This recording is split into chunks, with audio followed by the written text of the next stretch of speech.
हाँ, मैं देख पा रही हूँ साथियों आप सबको। सबसे पहले सबको जय भीम, नमस्कार, सत श्री अकाल। मैं डॉक्टर रितु सिंह आप सबके बीच में। हाँ, पहले आप सब जुड़ जाइए। और बहुत दिन के बाद आज आप सबके साथ लाइव जुड़ने का फेसबुक पे मुझे मौका मिला। बहुत दिन हो गए थे, बहुत सारे ऐसे तमाम मैसेजेस, कॉल्स कि आपसे बात करनी है, आपसे संपर्क कहाँ किया जा सकता है, किस तरीके से बात हो सकती है। हाल ही में हरियाणा चुनाव हुए, हरियाणा चुनाव के बाद बहुत सारे लोगों के कॉल्स आए, मैसेजेस आए। कुछ नतीजे देख के दुखी थे, कुछ जो लग रहा था चुनाव में वो नहीं हुआ इसलिए दुखी थे, कुछ मूवमेंट किस तरफ जा रहा है इस चीज के सवाल जानना चाह रहे थे कि हो क्या रहा है। बहरहाल सभी को जय भीम, जय भीम। मैं पढ़ पा रही हूँ, एक सेकेंड जी। तो आपके अगर कोई सवाल भी हैं तो आप यहाँ पे सवाल छोड़ सकते हैं, उन पे हम बाद में बात करेंगे। लेकिन जो कुछ चीज़ों पे मुझे लगा है कि बहुत ज़रूरी है मुझे उन मुद्दों पे आपके साथ बात करना, तो मैं आज आपके साथ ये बात रखूंगी। और जितने भी साथी जुड़ रहे हैं इस लाइव को शेयर कर दीजिए अपनी स्टोरी पे, या शेयर कर दीजिए अपनी फेसबुक से ही, ताकि ज़्यादा से ज़्यादा लोगों तक ये मैसेज जाए और ज़्यादा से ज़्यादा लोग ज्वाइन कर पाएँ जी। मेरा सबसे पहला चिंता का विषय, और जिस तरीके से अभी हाल ही में हरियाणा के नतीजे आए और आपने देखा, जिस सरकार का इतना ज्यादा विरोध हुआ, बीजेपी का, जिस सरकार के खिलाफ लाखों कर्मचारी हरियाणा में सड़कों पे थे, जिस सरकार के खिलाफ बहुत सारे कर्मचारियों ने कितने कितने दिन के धरने दिए, कितने कितने दिन के जनसभाएं हुई, रैली निकली, ओल्ड पेंशन स्कीम को लेके लोग बाहर निकले, कर्मचारी परेशान थे इतने सालों से। खैर ये सारा काम तो कांग्रेस ने शुरू किया था और जिसके ऊपर मोहर बीजेपी ने लगाई। तो इस तरीके से लोग बहुत परेशान थे और लोग चिंतित थे और लोग एक उम्मीद कर रहे थे कि शायद सत्ता का परिवर्तन होगा, शायद सत्ता बदलेगी और कुछ हमारा हल होगा और हमें कुछ मिलेगा। तो ये सारी चीजें जो हुई, और ये सारी चीजें आपने देखा नतीजे किस तरीके से ईवीएम का खेला हुआ, किस तरीके से ईवीएम हैक हो गया और रिजल्ट जो है आया उससे फिर आप सबके सामने बीजेपी ऐसी जगह से दोबारा अपनी सरकार बना गई। साथियों मैं कहती हूँ कि अब सरकार तो बन गई है, लेकिन मेरा अगर हम बात करें कि किस तरीके से विपक्ष को या लोगों को, हम जैसे युवाओं को, पढ़ी लिखी जनता को अपने हक अधिकार समझ के किस तरीके से चलना चाहिए, तो मैं आप सबके बीच में ये बात रखना चाहती हूँ और कहना चाहती हूँ, जितने भी लोग जुड़ रहे हैं पहले तो शेयर करो इस लाइव को जल्दी, ज्यादा से ज्यादा।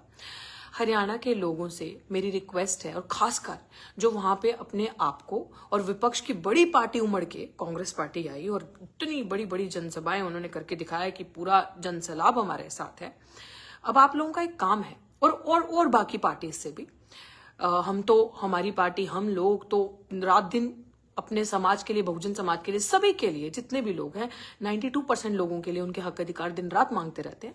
लेकिन अब मैं ये कहना चाहती हूँ कि अब बीजेपी ने अपनी सरकार बना ली, तो विपक्ष का क्या काम है? तो कांग्रेस पार्टी एक काम करे और उनके जितने भी कार्यकर्ता, जितने भी लीडर्स जो चुनाव में खड़े हुए थे, जो लड़े थे, जो लोगों के घर दरवाजे खटखटाए थे मांगने के लिए वोट, उन सबका एक काम है, अब आप सड़कों पे निकलो और जाके भाजपा को जीने मत दो, बीजेपी का दरवाजा खटखटाओ और उन्हें बोलो कि ओल्ड पेंशन स्कीम को इमीडिएट इफेक्ट से लागू किया जाए। कायदे से भाजपा ने सरकार बनाई और बड़े बड़े वादे करके आई, तो वर्गीकरण का, उप वर्गीकरण का ही क्यों इतनी जल्दी उतावले थे सीएम साहब कि उन्होंने फैसला दे दिया कल से ही लागू होगा? अगर आपको लागू करना था, अगर आपको काम करना था जनता के हित के लिए, तो सबसे पहले आपका काम था ओल्ड पेंशन स्कीम को खत्म करो। और जितने भी कच्चे कॉन्ट्रैक्ट बेसिस पे एम्प्लॉयज काम कर रहे हैं, छोटे से बड़े लेवल तक लेके, चाहे वो 4th ग्रेड है, चाहे वो फर्स्ट क्लास लेवल पे कर रहे हैं, आप सबको परमानेंट करिए, पक्का कीजिए और ठेकेदारी प्रथा को खत्म कीजिए, बिल्कुल समाप्त कर दीजिए। सरकार का सबसे पहला काम होना चाहिए था ये। लेकिन चुस्त चालाक सरकार, वर्गीकरण के फैसले पे हामी भरने वाली, हाँ बोलने वाली, सीधे पता चलता है कि ये विभाजन की राजनीति, डिवाइड एंड रूल की राजनीति करना, लोगों को बांटना, जिसमें वो काफी हद तक सक्सेसफुल हो सकी, लोगों को बांटना और लोगों को बरगलाना और ये दिखाना कि अब हमने तोड़ दिया दो भाइयों को आपस में, भाई बहनों को आपस में तोड़ के, लड़ा के दिखा दिया कि हम तो एक भाई के बहुत ज्यादा बड़े हितैषी हैं। ये सब बकवास है। अगर ये हितैषी हैं तो इनका सबसे बड़ा हित इसी में होना चाहिए कि जितने भी एम्प्लॉयज गरीब तबके के, उस तबके के भी आपने देखा हाल ही में दिल्ली में सरोजनी नगर में 2 सफाई कर्मचारियों की गैस की वजह से मौत हो गई। मैं तो कहती हूँ हत्या हो गई। मैं तो कहती हूँ सरकार, दिल्ली सरकार का कसूर है, और दिल्ली सरकार और केंद्र सरकार दोनों ही इस चीज में विफल रही है हमेशा से और जिम्मेदार है। और इस तरीके की चीजें, और मेरा मानना यही है कि अब आप हरियाणा की जनता, जितने आप जागरूक थे और जितने जन सैलाब आपका सड़कों पे उमड़ा और आप सबको लग रहा है कि हमारे साथ ठगी हुई है, आप सबसे पहले सरकार को कहिए कि हमारा, तुम लोगों ने ये तो कर दिया, लेकिन हम लोग चाहते हैं तुम इमीडिएट इफेक्ट से हम लोगों का सबसे पहले ठेकेदारी प्रथा को खत्म करो, हम सबकी नौकरियां जो हैं उन्हें पक्का करो, बैकलॉग की भर्तियां जो हैं इतने सालों से पड़ी हैं उन्हें पक्का करो, और ओल्ड पेंशन स्कीम को इमीडिएट इफेक्ट से लागू किया जाए।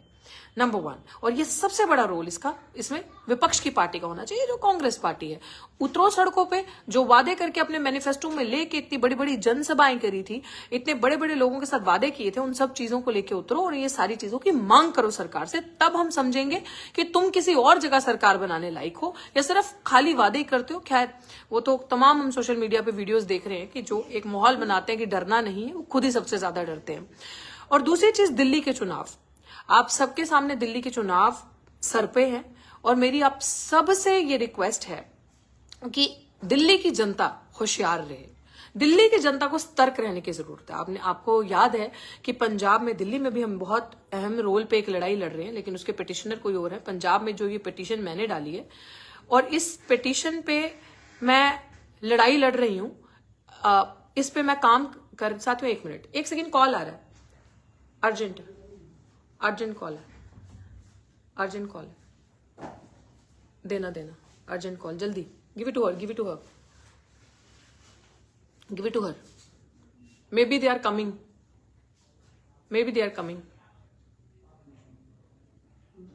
हाँ, maybe they are coming. Phone चक के दे दो ना उन्होंने, फोन चक के दे दो, चार्जिंग ते ला दो, चार्जिंग ते।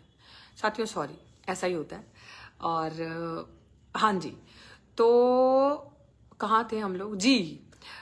हरियाणा की जनता, अभी मैंने देखा अखबार में भी एक कटिंग निकली है। आपको पता है कि मैं पंजाब में SC/ST सब प्लान की पिटीशन डाली थी, क्योंकि बड़ी बड़ी बातें करती हैं बड़ी बड़ी पार्टीज। पहले के 50 लोग ही जुड़े हैं, 1.5 लाख फॉलोअर्स, और 1.5 लाख लोगों में 50 लोग जुड़े हैं। पता है मुझे बहुत अच्छे से कि सरकार ने हमारी रीच कम की हुई है, लेकिन अगर आप लोग शेयर नहीं करेंगे, आगे बढ़ाएंगे नहीं मैसेज, क्योंकि कोई मेन मीडिया तो है नहीं जिसके थ्रू हम अपनी बात कर सकते हैं, आप ही लोग हैं जिसके थ्रू बात पहुंच सकती है। तो जितने भी लोग देख रहे हैं, सवालों के जवाब मैं जरूर दूंगी, लेकिन आप उसको, क्या हुआ, आ रहे, ओके, आप उसको आगे स्प्रेड कर दीजिए। तो मैं ये भी आपको दिखा दूंगी, ये मैं इस वीडियो जब खत्म करूंगी तो मैं ये डालूंगी भी स्क्रीनशॉट। अगर आप देख सकते हैं तो इसको जरूर देखें ना, अगर आपको ये दिख सकता है, अगर फोकस हो तो। वैसे मैं पढ़ के बता देती हूँ कि SC सब प्लान क्या है। मैंने बहुत बारी बताया, मेरे को अभी भी बहुत सारे लोग पूछते हैं कि क्या है मैडम। बहुत सारे लोग जागरूक नहीं है। मैं कई बारी मीटिंग्स में जाती हूँ, कई बारी मेरी बड़ी बड़ी मीटिंग्स होती हैं और उनमें इतने सारे लोग बैठे होते हैं और तमाम बुद्धिजीवी लोग भी होते हैं, लेकिन कोई बात नहीं, सरकार का फर्ज होता है इस चीजों को लागू करना और हमें समझाना। जब मैं बोलती हूँ कि क्या आपको पता है SC/ST सब प्लान किस चिड़िया का नाम है, तो बहुत सारे लोग कहते हैं नहीं पता। ये वही चिड़िया का नाम है कि जिस हिसाब से जहां की आपकी जितनी जनसंख्या, जैसे मान्यवर साहब कांचीराम जी ने कहा था, जिसकी जितनी संख्या भारी उसकी उतनी हिस्सेदारी। तो अगर आज शेड्यूल कास्ट पॉपुलेशन दिल्ली में 17%, लगभग 17% है, और 17% शेड्यूल कास्ट पॉपुलेशन के हिसाब से SC सब प्लान ये कहता है कि जो बजट का 17वां% हिस्सा जो है वो सिर्फ उस पॉपुलेशन के लिए होगा, सिर्फ उन लोगों के लिए होगा। अब 17% बजट के हिस्से में पिछले 10 साल की बात नहीं करते, चलो 5 साल की बात कर लेते। 5 साल में 17% के हिसाब से मतलब 17% पैसा बजट का आपके वेलफेयर के लिए, आपके अपलिफ्टमेंट के लिए, आपके भले के लिए खर्च होना चाहिए था बजट का। और आपके भले के लिए कितना पैसा खर्च किया? मात्र 4 से 6% के बीच में, 5% भी नहीं कह सकते उसे हम, मात्र 4 से 6% के बीच में पैसा खर्च किया है। चलिए 5% ही कह लीजिए, तो मोटा मोटा हम बीच का वैल्यू ले लेते हैं। 5% बजट, 17% में से 5% बजट दिल्ली की जनता के ऊपर खर्च हुआ अभी तक का। हैरानगी करने वाली बात यह है, दिल दहलाने वाली बात यह है कि शर्म नहीं आती उन लोगों को। दोबारा सरकार बनाएंगे, बाबा साहेब भीमराव अंबेडकर के नाम पे मार्केटिंग करेंगे, बाबा साहेब भीमराव अंबेडकर की बड़ी बड़ी फोटोज उठा के सड़कों पे घूमेंगे, बाबा साहेब भीमराव अंबेडकर और संविधान की किताबें लेके यात्राएं निकालेंगे, और दिल्ली सरकार जर्नल सीट पे शेड्यूल कास्ट समाज के कैंडिडेट को टिकट देगी और दिखाएगी कि देखिए हम कितने प्रोग्रेसिव हैं और हमारी विचारधारा, हमारी सोच कितनी बड़ी है कि हम एक जर्नल सीट पे एससी कैंडिडेट को, because he is capable, no doubt maybe is capable, उसको लड़ा रहे हैं दिखाने के लिए, हाथी के दांत दिखाने के और खाने के वो। और वहीं पे जो आपके बजट का पैसा है, ऊपर से तो दिखा दिया कि बड़ी बड़ी जो भाजपा करती है, बड़ी बड़ी कुर्सियों पे आपको बिठा देना और आपको बताना कि देखिए हमने रिप्रेजेंटेशन दिया, लेकिन आपका भला कहीं नहीं है। भला रिप्रेजेंटेशन से नहीं होगा, भला होगा कि आपके लोगों के लिए जो पॉलिसीज, जो फायदे, जो चीजें हैं, जो एक्ट्स हैं, उसको एज इट इज इंप्लीमेंट करना जिससे आपका भला हो सके, बट आपका भला नहीं करना। इसलिए दिल्ली की जनता, दिल्ली में जो भी सरकारें बनेंगी, वो जो भी लोग लड़ेंगे, जो भी लोग उतर रहे हैं, सबसे पहला आपका फर्ज यही बनता है कि आप जाके इनका गिरेबान पकड़िए और उनसे सवाल कीजिए कि हमारा पैसा, हमारा बजट क्यों नहीं खर्च किया गया हम पे, क्यों सफाई कर्मचारियों के लिए ऐसी ऐसी सुविधा नहीं बनी कि वो नंगे बदन अभी भी उसमें उतरे शिविर में और उनकी मौत हो गई और वो मर रहे हैं, और हमारे बजट का पैसा कौन डाका मार रहा है। 5% बजट और बाकी बजट कहां गया, किसने लूट डकैती की, किसने हमारा 12-12.5% बजट अभी भी मार के रखा, किसकी जेब में बजट, करोड़ों रुपए के हिसाब से हमारा पैसा, करोड़ों रुपए के हिसाब से पैसा हमारा मार के बैठी है सरकार। क्यों? क्योंकि चुनाव आ रहे हैं, उन पर लगाओगे हमारा पैसा। ये दिखाओगे कि सड़क बनाई है, सड़क पे शेड्यूल कास्ट भी चलेगा। वो SC/ST सब प्लान ये कहता है कि जो हमारा पैसा 17% बजट का, वो सिर्फ और सिर्फ शेड्यूल कास्ट के वेलफेयर के लिए ही इस्तेमाल होगा। उस पैसे को ना ही आप डाइवर्ट कर सकते हैं, ना रोक सकते हैं। अगर वो पैसा बच जाता है, एक साल में उतना खर्च नहीं होता, तो वो आगे आने वाले साल का जो बजट है उसके अंदर मल्टीप्लाई हो जाएगा। बट ये सरकारें ऐसी रही हैं अभी तक। इससे पहले भी जब सरकारों का राज रहा है, इससे पहले कांग्रेस ऐसी बेईमानी करती आई थी। हमेशा से इनका ये चाल चलन रहा है। भाजपा तो उसका नेचर ही भ्रष्ट है, वो तो भ्रष्टाचार में सबसे टॉप पे है, लेकिन इनका नेचर ही ये रहा है कि हमें ठगो, हमें लड़ाओ। नौकरियां नहीं है, रिजर्वेशन का लोग गाना गाते जा रहे हैं, रिजर्वेशन, और उनको लग रहा है कि एक दूसरे को बांट के, इन दोनों को आपस में बांट के वोट तो ले लिया हमारा। नौकरी कहां से दोगे भाई? नौकरी तो है ही नहीं। तो जब नौकरी नहीं है तो रिजर्वेशन कहां जाके लोगे? प्राइवेट सेक्टर में तो रिजर्वेशन इंप्लीमेंट नहीं होता। ये बहन कुमारी मायावती जी की सरकार थोड़ी है जो यूपी में आपको प्राइवेट सेक्टर्स में भी रिजर्वेशन मिलेगा। तो ये दिल्ली में इस छोटे मोदी की सरकार है, क्या नाम, अरविंद केजरीवाल की, तो ये तो आपको नहीं देंगे ना यहाँ पे रिजर्वेशन, और दिखा दिया। अब मैं दिल्ली की जनता से ये सवाल करती हूँ और आपके जहन में ये चीज डालना चाहती हूँ। और देखिए, हम पढ़े लिखे लोग हैं, थोड़े नहीं, हम बहुत पढ़े लिखे लोग हैं। मैं एक जिम्मेदार नागरिक और आपके समाज की बच्ची होने के नाते आपको ये बात बोल रही हूँ कि प्लीज बेवकूफियाना हरकत ना करें। अपना साइंटिफिक टेम्परामेंट डेवलप करें अपने अंदर, अपनी सोचने की क्षमता, हर एक चीज को क्रिटिकल तरीके से समझें कि ऐसा क्यों, why this government is trying to be so nice with us all of sudden, कि हमें हमारे हक अधिकार, उसको हमारा इतना चिंता होगी कि वो ये कह रही है कि इसका हक ये खा गया, एक भाई दूसरे भाई का हक खा गया, उनका सब कुछ बन गया, इनका कुछ नहीं बना। अरे भाई, सब बकवास, ढोंग ढकोसला। खाया अगर किसी ने है तो वो सरकारों ने खाया है। खाया अगर हमारे बजट का पैसा किसी ने है, जो हमारे भाई अभी भी शिविर में जाके मर रहे हैं, तो इस सरकार ने हमारा पैसा खाया। अगर ये सरकार हमारा पैसा नहीं खाती, अगर ये सरकार 17% के 17% बजट इस इंप्लीमेंट करती, जिससे हमारे बच्चों को स्कॉलरशिप्स दी जाती, स्पेशल कैटेगरीज में स्कॉलरशिप देके उनको विदेश भेजा जाता, उनको IAS IPS की जो कोचिंग्स जो आप लेते हैं IAS बनने के लिए, वो फ्री दी जाती। आपके जो अनमैरिड विमेन्स हैं या जो विडो फीमेल्स हैं, जो कुछ कर नहीं पा रही हैं, एजेड हैं, उनको लोन मिलते, उनको स्कॉलरशिप या लोन दिए जाते, फेलोशिप दिए जाती आगे बिजनेस करने के लिए, काम करने के लिए। ऐसी ऐसी सुविधाएं आपके वेलफेयर के लिए बनती कि आप काम कर सकते थे।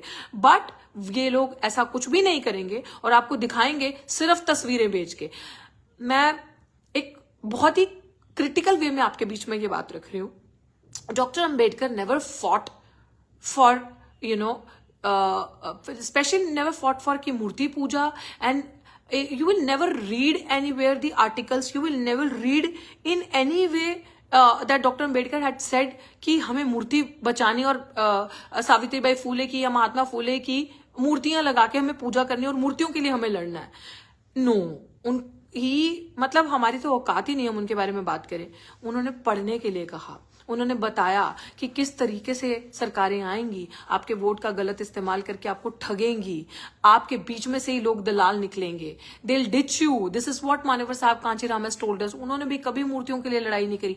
And what we are doing, किसी ने बाबा साहब की फोटो उठाकर बड़े बड़े पोस्टर छपवा दिए तो हमने कहा हाँ कितना अच्छा इंसान है, देखो डॉक्टर अम्बेडकर की मूर्ति लगा के डॉक्टर अम्बेडकर की फोटो लगाई है, बहुत अच्छा, अम्बेडकरवादी।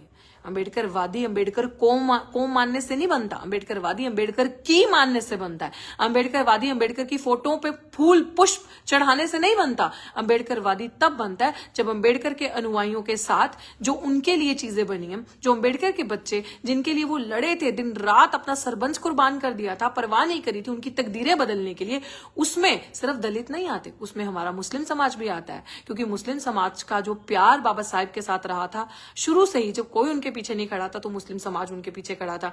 तो वो भी minorities, Sikh minorities, Muslim minorities, other Christian minorities, everybody is included in 92% of the population according to today's census.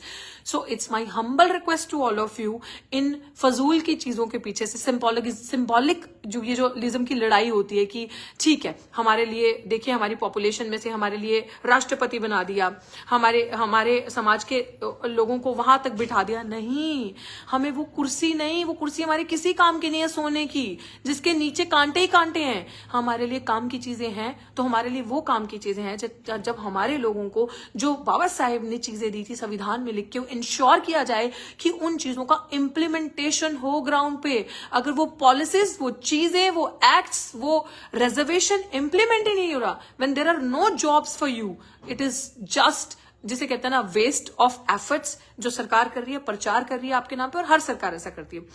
And में before concluding it, I would like to remind you कि बार बार मैं यही कहूंगी कि अगर एक तबका, जैसे कहते हैं ना कि अगर आपको अपना भला चाहिए, अगर आप चाहते हैं, ये एक सेक्शन जिनके साथ सदियों से ठगी होती है, ये शोषण होता है, शोषित वर्ग को अगर अपना भला करना है, शोषित वर्ग को अगर अपना अच्छा चाहना और हिस्सेदारी चाहिए, तो शोषित वर्ग में से ही उनका नेता बनना चाहिए, उनका लीडर बनना चाहिए, उनकी सरकार बननी चाहिए, तब आपका भला हो सकता है। और क्योंकि दिल्ली के चुनाव है, मैं यहाँ पढ़ी हूँ, मैंने यहाँ नौकरी करी है, मैंने यहाँ पे बड़े बड़े मूवमेंट्स किए हैं, मैं सच और हक की लड़ाई में कभी भी चुप नहीं रहती हूँ और किसी के बाप से भी नहीं डरती हूँ, किसी चीज से भी नहीं डरती हूँ, क्योंकि मैं शिक्षित हूँ, पढ़ी लिखी हूँ, अपने अधिकारों को समझती हूँ, संविधान को समझती हूँ। तो मैं बार बार आपसे लाइव जुड़ती रहूंगी, बार बार अपनी बात आपके बीच में रखती रहूंगी, क्योंकि आप लोगों के बहुत सारे मैसेजेस हैं जिनका मैं रिप्लाई भी करूंगी। I will try my best कि आप तक रीच आउट कर सकूं, आपकी बात सुन सकूं। लेकिन खासकर क्योंकि अभी दिल्ली में चुनाव है, आप सबकी जिम्मेदारी बनती है कि खासकर शेड्यूल कास्ट वर्ग की अपने हक अधिकार को समझे, जो ठगी आपके साथ हुई है उसको समझे, और आपसी प्यार और भाईचारा बना के आप जितनी भी मिनोरिटीज दिल्ली में है, मेरे सिख भाई, मेरे मुस्लिम भाई, मेरे दलित भाई लोग, आप सब एक होकर सही निशान पे जाइए, सही सरकार को चुनिए, दलालों के पीछे बिल्कुल मत भागिए। जो दलाल आपको ये कहेंगे, जिन दलालों को आपने आम आदमी पार्टी की सरकार बनने से पहले देखा, और एक केंद्र की सरकार भ्रष्ट जनता पार्टी की तो आप देख ही रहे हैं कि क्या हाल किया। तो मैं यही कहूंगी, और सभी लोगों से मेरी एक हाथ जोड़ की रिक्वेस्ट है, जितने भी लोग देख रहे हैं, कि कोई मेन मीडिया तो आपको दिखाएगा ही नहीं, कोई मेन मीडिया नहीं दिखाएगा कि ईवीएम क्या खेला कर रही है। अभी हमने जंतर मंतर पे कल ईवीएम को लेकर एक बहुत बड़ी मीटिंग करी है, पब्लिक कंसल्टेशन मीटिंग, और हम दोबारा भी उसको एक बड़ा प्रोटेस्ट ऑर्गेनाइज करने वाले हैं, क्योंकि हम जो चोरी 20-25% की गेम ये ईवीएम से सेट करते हैं वो हम होने नहीं देंगे। 20-25% वोट खरीद लो पैसे के दम पे, 20-25% वोट ईवीएम से ले लो, बाकी जो इंडिपेंडेंट विधायक खड़े उनको खरीद लो या दूसरी पार्टियों के खरीद लो, सरकार बना लो साम दाम दंड भेद से। हम कोशिश पूरी करेंगे कि ये सारी चीजें नहीं होने देंगे। इसलिए प्राचा जी इसको बहुत मजबूती से कोर्ट के अंदर लड़ रहे हैं, और इतनी ही मजबूती से वो सड़क पे भी हम सब मिलकर लड़ रहे हैं। और मेरी जिम्मेदारी बनती है कि जहां पे भी बेईमानी, ठगी, हक छीने जाएंगे। डॉक्टर रितु अपने हक को लेने के लिए, लड़ने के लिए सबसे पहले आपको बीच में पाई जाएगी। और रही बात, बहुत सारे लोगों के मैसेज आए मेरे केस के, मैं कहीं पे I have not got any job, और मैं जॉब नहीं कर रही हूँ। मैंने कभी समझौता करना सीखा नहीं कि वो मैडम सविता रॉय आके मुझे जॉब ऑफर करेगी और मैंने, बहुत सारे लोग कहने की जॉब कर ली है, जॉब कर रही है डॉक्टर रितु, शायद कॉम्प्रोमाइज हो गया। डॉक्टर रितु की डिक्शनरी में कॉम्प्रोमाइज वर्ड जो है वो एग्जिस्ट नहीं करता, और डॉक्टर रितु कभी भी अपने सिद्धांतों से कॉम्प्रोमाइज नहीं करती, क्योंकि अम्बेडकर की बच्ची है, मान्यवर साहब कांचीराम के सिद्धांतों पे चलने वाली उनकी योद्धा है। तो मैं आपको ये बताती हूँ कि मेरे केस में बहुत लंबी तारीख हमें मिली थी, जो भी हाल ही में अक्टूबर में थी। और दिल्ली, आपने देखा है कि दिल्ली सरकार ने, दिल्ली में किस तरीके से रहते हुए पुलिस प्रशासन ने हम पे गुंडागर्दी करी, 9 FIRs करी। वो धरना उस समय खत्म करना वहां उस स्टेप के लिए जरूरी था, लेकिन कभी भी हम लोग बाउंस बैक करेंगे, लेकिन हर एक चीज बहुत स्ट्रैटेजी से होती है, वो आपके बीच में मैं रखूंगी। बट जैसे ही मेरे केस का कोई अपडेट आता है मैं आपको दूंगी, और आप दुआ कीजिए, आपको जरूर वो औरत जल्द ही सलाखों के पीछे, मैडम सविता रॉय दिखेगी। जेल की सलाखों के पीछे चक्की पीसती तो ये औरत आपको जरूर दिखेगी। विश्वास रखिए अपनी बेटी पे, और दिल्ली की जनता थोड़ा सतर्क रहे, होश में रहे। शुक्रिया। जय भीम।